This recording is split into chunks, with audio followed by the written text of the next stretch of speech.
তো দেখো, পশ্চিমবঙ্গে সরকারি অনুদানপ্রাপ্ত যে স্কুলে শিক্ষক নিয়োগ করা হচ্ছে সেই স্কুলটার নাম হচ্ছে সাঁওতালপুর মিশন হাই স্কুল। এই স্কুলে কিন্তু শিক্ষক নিয়োগ করা হচ্ছে। স্কুলটা কিন্তু এইচএস লেভেলের একটা স্কুল। দেখো, এখানে স্পষ্ট উল্লেখ করে দেওয়া হয়েছে যে এই সাঁওতালপুর মিশন উচ্চ বিদ্যালয়ে একাধিক পদে কিন্তু শিক্ষক নিয়োগ করা হচ্ছে। একাধিক পদে, একটা দুটো পদে নয়, কিন্তু একাধিক পদে কিন্তু শিক্ষক নিয়োগ করা হচ্ছে, সম্পূর্ণ পার্মানেন্ট এবং স্থায়ী পদে কিন্তু। সুতরাং যারা ইন্টারেস্টেড ক্যান্ডিডেট আছে, মানে যারা আগ্রহী প্রার্থী আছে, তারা কিন্তু এখানে অ্যাপ্লিকেশান করতে পারে। এবার দেখে নেওয়া যাক যে এখানে আবেদন করতে গেলে আমাদের পড়াশোনা কতটা জানতে হবে, শিক্ষাগত যোগ্যতা কতটা লাগবে। দেখে নাও, এখানে শিক্ষাগত যোগ্যতা সেটা কিন্তু বলে দিয়েছে। দেখো, যোগ্যতার জন্য প্রার্থীদের স্নাতক স্তরে 50% নাম্বার কিন্তু থাকতে হবে, অর্থাৎ গ্র্যাজুয়েশানে কিন্তু 50% নম্বর থাকতে হবে। তার সাথে সাথে যে সমস্ত বিষয়ে অ্যাপ্লিকেশান করতে চাইছে যে ক্যান্ডিডেট, সেই বিষয়ে কিন্তু তার বিএড কোর্স কমপ্লিট করা চাই। মানে 2 বছরের যে বিএড কোর্স হয়, সেই বিএড কোর্সটা কিন্তু কম্পালসারি আছে। সাথে সাথে কিন্তু গ্র্যাজুয়েশানে কিন্তু 50% নাম্বার কিন্তু অবশ্যই, মানে একদম কিন্তু মাস্ট, তবেই কিন্তু যে কোনো ক্যান্ডিডেট এখানে আবেদন করতে পারছে। এবার বিষয় হলো, এখানে যদি কোনো ক্যান্ডিডেট সিলেক্টেড হয়ে যায়, মানে সে যদি চাকরিটা পেয়ে যায়, তাহলে তার মাসিক মাইনে প্রত্যেক মাসে সে কত টাকা স্যালারি পাবে, সেই স্যালারির পরিমাণ প্রত্যেক মাসে সেটা যে পাবে সেটা হচ্ছে 42,600 টাকা কিন্তু প্রত্যেক মাসে স্যালারি হিসাবে সে পাবে। আর এই যে পেমেন্টটা সে পাবে, সেটা কিন্তু স্কুল সার্ভিস কমিশনের যে নিয়ম আছে, সেই নিয়ম মেনেই কিন্তু সেই স্যালারিটা ক্যান্ডিডেট পাবে। তো এবার আমাদের দেখে নিতে হবে, এই অ্যাপ্লিকেশান করতে গেলে আমাদের বয়স কতটা থাকতে হবে, মানে কত বছর থেকে কত বছরের মধ্যে বয়স হলে অ্যাপ্লিকেশান করা যাবে। দেখো, WBSSCর যে অ্যাসিস্ট্যান্ট টিচারের এজ লিমিট আছে, মানে পার্শ্ব শিক্ষকের যে বয়সের সীমা আছে, সেটা আনরিজার্ভ ক্যাটাগরি, মানে অসংরক্ষিত প্রার্থীদের জন্য 21 থেকে 40 বছরের মধ্যে বয়স হলে যে কেউ অ্যাপ্লিকেশান করতে পারবে, আবেদন করতে পারবে। যদি কেউ ST/SC ক্যাটাগরির মধ্যে পড়ে থাকে, তাহলে সে কিন্তু 21 বছর থেকে 45 বছর বয়স পর্যন্ত অ্যাপ্লিকেশান করতে পারবে। আর যদি কোনো ক্যান্ডিডেট OBC ক্যাটাগরির মধ্যে পড়ে থাকে, তাহলে সেই ক্যান্ডিডেট কিন্তু 21 বছর বয়স থেকে 43 বছর বয়সের মধ্যে অ্যাপ্লিকেশান করতে পারবে। আর সবশেষে দেখে নাও, ফিজিক্যাল হ্যান্ডিক্যাপ ক্যান্ডিডেটদের ক্ষেত্রে বয়সের যে সীমাটা থাকছে, সেটা কিন্তু 21 বছর থেকে 48 বছর পর্যন্ত কিন্তু এই বয়সের সীমাটা থাকছে। এখন আমাদের দেখে নিতে হবে, এই যে সাঁওতালপুর হাই স্কুলে শিক্ষক নিয়োগ করা হচ্ছে, তো সেখানে শূন্য পদ কী কী আছে, কোন কোন বিষয়ে শিক্ষক নিয়োগ করা হচ্ছে। দেখে নাও, এখানে তোমরা দেখতে পাচ্ছ সাবজেক্ট, এখানে কি কোয়ালিফিকেশান লাগছে, মানে কি যোগ্যতা লাগছে সেটা, আর তারপরে রয়েছে ভ্যাকেন্সিটা। দেখো, সাবজেক্ট মানে হিস্ট্রি বিষয়ে, ইতিহাসে কিন্তু শিক্ষক নিয়োগ করা হচ্ছে।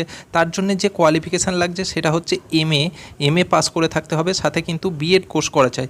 আর এই হিস্ট্রিতে একটা কিন্তু শূন্যপদ খালি আছে। নেক্সট, বায়োলজিতে শিক্ষকতা করতে গেলে এখানে তোমার যোগ্যতা লাগবে BSc কমপ্লিট করে থাকতে হবে, সাথে কিন্তু বিএড কোর্স কমপ্লিট করে থাকতে হবে। শূন্যপদের সংখ্যা হচ্ছে একটা।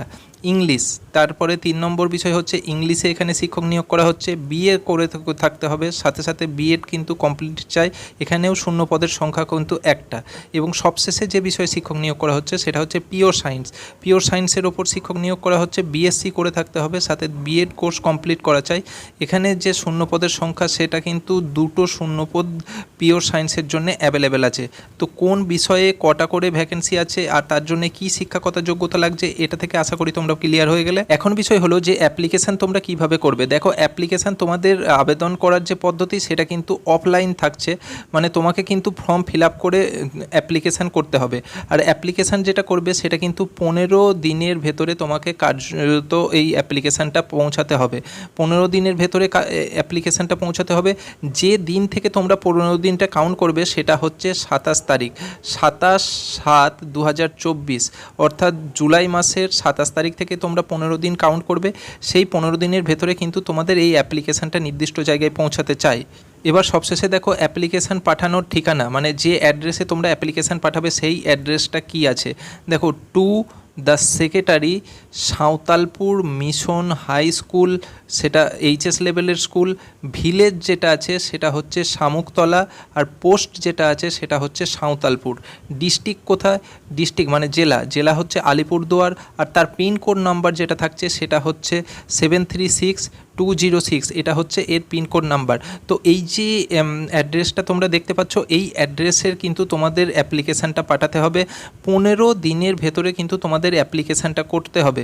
কিভাবে তোমরা অ্যাপ্লিকেশান করবে, তোমরা তোমাদের একটা বায়োডেটা বানাবে, সেই বায়োডেটাতে তোমাদের পাসপোর্ট মাপের ছবি লাগাবে, ছবি দিয়ে তার সাথে তোমাদের যতগুলো এডুকেশান কোয়ালিফিকেশানের সার্টিফিকেট আছে প্রত্যেকটা জেরক্স কপি সেলফ অ্যাটেস্টেড করে সমস্তগুলো একসাথে দিয়ে খামের ভেতরে পুরে এই যে অ্যাড্রেসটা দেখছো অ্যাড্রেসটা লিখে তোমরা ভায়া পোস্টের মাধ্যমে কিন্তু পাঠিয়ে দিতে পারো। যদি তোমরা চাও যে তোমরা নিজে গিয়ে অ্যাপ্লিকেশান ড্রপ করে আসবে সেটাও কিন্তু তোমরা চাইলে করতে পারো। অবশ্যই কিন্তু নির্দিষ্ট দিনের ভেতরে তোমরা অ্যাপ্লিকেশানটা করবে, না হলে কিন্তু তোমাদের অ্যাপ্লিকেশান রিজেক্ট করে দেওয়া হবে। আশা করি প্রথম থেকে শেষ পর্যন্ত দেখার পর তোমাদের কাছে ক্লিয়ার হয়েছে বিষয়টা। এরপরেও যদি কিছু জিজ্ঞাসা করে থাকে তাহলে তোমরা সেটা কমেন্ট বক্সে জিজ্ঞাসা করতে পারো। আর আমাদের সাথে জুড়ে থাকার জন্য কিন্তু চ্যানেলকে অবশ্যই তোমরা সাবস্ক্রাইব করে রাখবে।